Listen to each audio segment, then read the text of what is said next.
My name is Harry. I'm the CEO of Phasio, and I'm here with Chris from AMIS Pro. In this video, we're going to be introducing the integration between AMIS Pro and Phasio that facilitates an end-to-end workflow on MJF, SLS, and jetting technologies. The idea of it being a end-to-end workflow means that from the moment a customer reaches out with a request for quote, all the way through to build preparation and nesting, sending them a job to the machine, and then ensuring that that build is traceable and you know what happened to every part, that is entirely managed within a single workflow.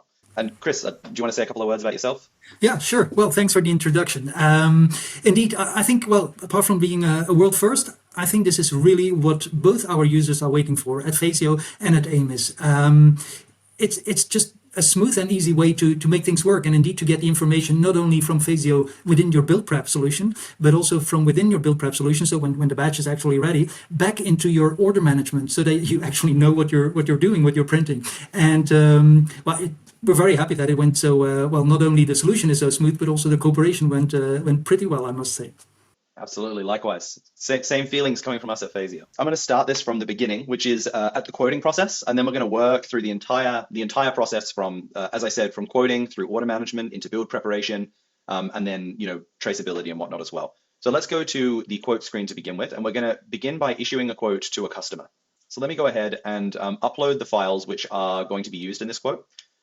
So in this case, it's just a bunch of different CAD files of various formats. When we upload them, the Phasio platform is recognizing them. It's analyzing them to determine the manufacturability constraints. And you can see it's also identifying whether or not it's seen these files before. And in these cases, these files are showing up as exists in library. That's very important because for the MJF process in particular, it's important that we always manufacture a part with a consistent orientation. So if we've seen the part before, we want to pull in historical data from how we manufactured the part before. I think also from the perspective of quoting, it's very important to ensure that you give customers consistent quotes. There's a bunch of different files that are in here. We need to set the quantities that we want to manufacture these in. Okay, excellent. So now that we've configured the quantities for this quote, we're going to go ahead, we're going to add a recipient to the quote, we're going to send this off to the customer. What this means now is that that customer has received the quote in their email. They can see the parts, they can pay either via a bank transfer and a purchase order or just online using a payment terminal. In this case, let's just assume this customer has accepted the quote and they've sent us a purchase order with number PO123. What this is now doing is it's taking the quote and it's converting it into a sales order. When we see that the sales order comes through, this production tab here appears and we can see the workflow of each of these parts. This is super important because the process which you're going to take this part through to manufacture it is known when you accept the order. Phasio determines that for you on the basis of how your manufacturing facility sets up. So we know the various workstations these parts need to go through, and we'll map out the routing for you.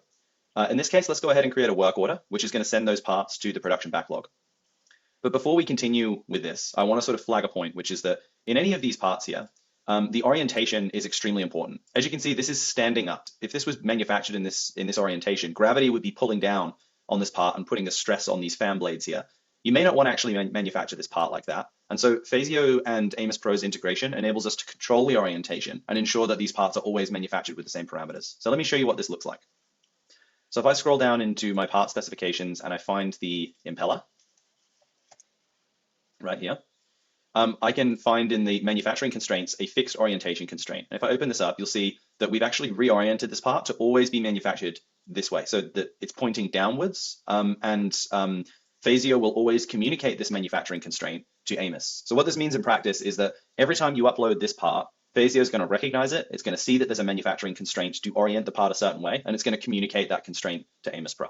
So we've gone over the order, or the quoting process, the order management process. Let's just move this part into production. So sent to production here, and then go into our planning screen where we can see the parts are currently sitting in their first workflow state, which is parts to be downloaded.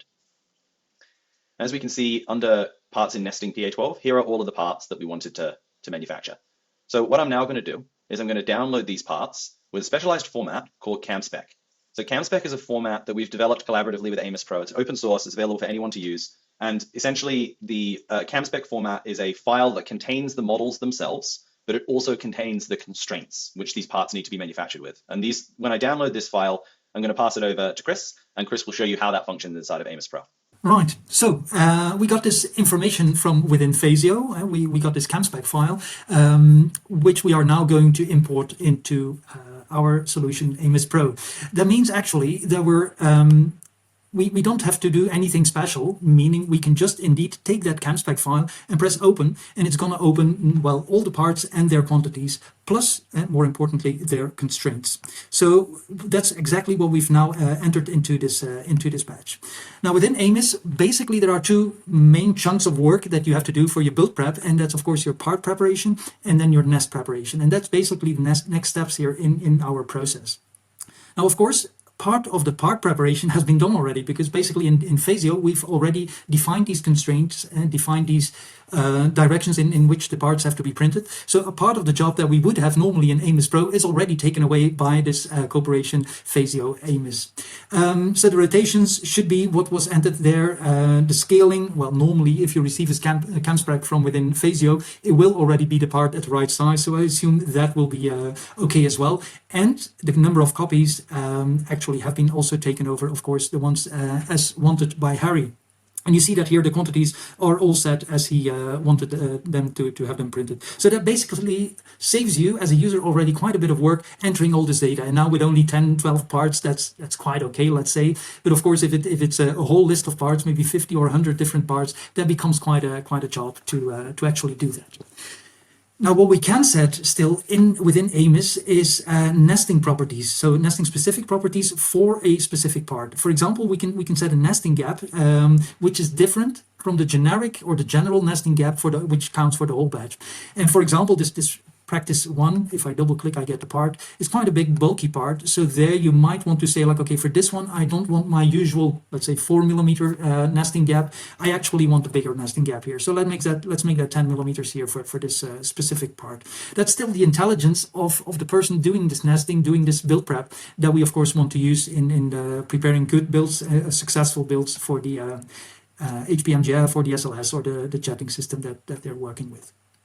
So, well, within AMIS, of course, we got a few other possibilities to prepare your parts, such as the shelling and lattice options. You can create shells, you can create lattices within the part. You can, of course, have a section view here, and then for some parts, it might be needed or interesting to basically foresee a boxing. So, for some parts, you might actually want to choose to box them because they might be quite fragile, and then you better draw a box around it to protect them. Then you just select a part, or you select multiple parts, and basically you're gonna see, here in the nesting, you're gonna say box, which means these parts are indeed boxed inside a small fitting box to protect the parts indeed. Now, we went through the part preparation quite quickly because we had this Phasio integration, of course. So let's assume we're just done here for now, and we move over to the nesting part. The nesting part within AMIS might be a bit unusual. We don't really see as nesting as a one-time click to have a final batch, but we improved the nesting in such a way that the nesting is, well, I dare say, extremely fast, which means you can start thinking about iterating instead of making one trial nest. So you rather start iterating. So let's just give this a click and nest already, remembering that this is just the first try at nesting this. Okay, I'm going to abort the process. You see that here we're at a 17.64% nesting density, which of course for some technologies is too high, which means we're going to further improve this. And there's a couple of possibilities here, a couple of options to improve your nesting density. I think the most powerful one is actually this maximum layer density, which is going to limit the nesting density up to a certain density. In this case, I put 13% max layer density, and let's just click again nest and see what comes out of it and iterate like that a couple of times. So here we're at 98%, and then you see something interesting. This algorithm that actually works with the maximum layer density, it puts the parts quite in the middle. And that's of course, well, in this case, you lose a bit of space on one hand, and on the other hand, you could say like, okay, I can put these parts here, I can put them further apart. On the other hand, when we look into the nesting density of this result, that looks pretty good. That looks pretty much like what most people would dare printing on their systems. So that's exactly what this max layer density does for us. It really spreads out this density throughout our build. Okay, but so in order to improve this squeeze together parts here down below, what we could do, and what quite often gives quite good results, is just increase the general gap distance. And again, I hit nest just because I know it's not going to take that much time, and I can really work on improving my nesting so that we get a quality build out of this preparation.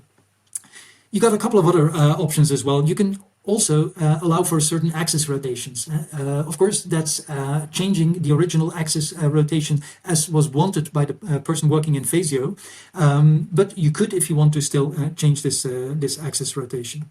You could also, and that I didn't demonstrate yet, you see this big bulky part, of course, is making it difficult to come to a neat nesting because it's got such a density, and with this, it's conflicting with this max layer density. So in this case, you could just as well say like, okay, let me take that part and put it upwards a bit and lock its position so that it's not interfering with the other parts. And this one as well, let's just put that at a height of maybe 150 millimeters and lock its position. Of course, many people are going to be afraid of this collisions here, but basically within AMIS, as long as you stop, as long as you finish by nesting the parts, there will be no collisions. Basically, the algorithms don't allow for collisions of your parts, so there's really nothing to worry about here. Anyway, to make a long story short, and there's still quite a few options, and you as a user will learn very quickly what will give the best results. So it's not iterating each time from scratch. You will quickly learn that with certain parts it's smart to work in this way, with other parts it might be smarter to work in another way, to very quickly come to nestings that are actually really as you would like them. Anyway, there's my badge. Let's assume we really like this one and that's how we want to have it printed. But then of course we've got this data in here saying like, okay, these parts were actually nested and those fitted into the badge, and perhaps some other parts didn't. But of course it's vital for your system, your overlaying system, Phasio, to know what was actually nested and what was not. Now again, with this integration, that's not an issue at all. We're just gonna go to the next part here, and we're gonna save this badge as a 3MF. With this one, we just save what's inside the 3MF. So anything that would be still standing next to it because it didn't fit inside would not be counted as being in that badge. And this file, again, this save 3MF, I will send it back to Phasio, and they will automatically update their backlogs so that basically as a user, you got a full overview of what is printed in print or not being printed yet. Okay. So having received the 3MF file that Chris has produced inside of AMIS Pro, we now want to record that back in our order management system. So essentially, Chris has taken his 3MF file and he sent it to his multi-jet fusion or other machine that he's manufacturing with. And at the same time, he needs to update his order management system so that he can see where are the parts throughout their production workflow. So, you know, as you saw before, we downloaded the CAM spec file, transmitted it through to Chris, and then Chris did all of his build preparation, nesting, and sending to the machine. And now on our side, we want to record that back in Phasio. So let's go back into the planning screen. And we can see that these files are sitting in here in waiting for nesting. And there's a bunch of other files in waiting for nesting as well, right? So let's have a look at this. So we've got some files which are going to form a TPU build and some files which are going to form a PA12 build. And all of these files here are the ones that we need to move through to the next stage of production. And it does look like there are other files in here as well that are actually, we don't care about. They didn't make it into this build, right? So the problem that we're facing now is, well, I've got a bunch of files on the left and I've got a bunch of files which I've just nested into a 3MF. How do I know what made it in? What if some files didn't make it in? What if I added extra files? And you know, often this is a huge pain point for a lot of manufacturers because there's just so many files. It's so easy to make a mistake. So what we can do here is we can use the upload bill of parts function. I'm going to click this and I'm going to upload the 3MF file which Chris has sent to me. And what's going to happen is Phasio is going to analyze that 3MF file and use it as a kind of manifest. So it's going to identify, okay, what made it into this 3MF? What can we progress through to the next stage of production? And in this case, that's what's happened. Phasio's moved those parts over. Those parts are now staged. And if we hit proceed, that's going to then move these parts into the next stage of production, which I believe is waiting for production. And if you can see, if we click on this new build here, we can see all of our parts. So let me push this into production. So because all of the parts inside of this build are going through to the next step together, we can fast forward it straight into the MJF section. Once it's in the MJF section, of course, the machine is running, right? So this is going to take some time in practice. But let's say, for example, that our machine ran. It's, you know, we've already gotten our 447 parts out of the machine, and we're taking the part through to their next stage. So the machine's finished. Let's fast forward again, and you can see the next stage is quality control here. So let's move all of those parts into quality control. Scrolling down into quality control, let's open this up and see where our parts are here. Yeah. So we've got all of our parts here. You can kind of imagine that they've come out of the machine, they've been through cool down, they've been separated from the build chamber itself, and they're now sitting on the table in front of us. And we have to be able to see, okay, what actually is this, right? So what you can do here is you can hover over the part and you can see the part in 3D. And the idea here is it's supposed to give you a sense for what does this part actually look like? What is its dimensions, you know? And we could say, for example, that all of these parts, they're okay. They meet the quality standards. So do all of these and all of these and all of these.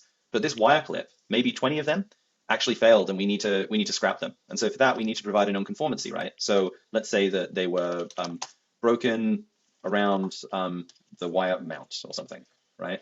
And when we do so, we can schedule a replacement, which will automatically send some of those parts back to the beginning of the workflow so that they'll be allocated into a new build. The rest of the files here, of which 80 remain, we can move them over. And we'll move all of these over. And all of those parts have now moved into ready for shipping. So what I want to do now is I want to go back to the orders screen. Here, the orders Kanban, and you can see that this build is now 85% completed because we've started progressing things through production. When I click on this and I go into the production section, you can see the state of each of these parts and where they are throughout their workflow. Let's have a click on this wire clip here, and you can see the way these parts move through production. So walking through here, 100 parts were scheduled, 100 moved into nesting, 100 moved into waiting for production, 100 moved into MJF, quality control. Then there were some parts scrapped here. 20 of them scrapped, 80 moved into ready for shipping, and they're sitting in there currently. These scrapped parts resulted in the allocation of another 20 back to the beginning of the production process. If we wanted to go in and see, okay, what was in this MJF build along with these parts, we can go in and we can see all of those components here, and we're able to understand when a failure happens, why did it happen, where did it happen, and were other parts affected. So with this, I think that sort of summarizes and ties up the end-to-end nature of this like powerful integration that we've been working on together.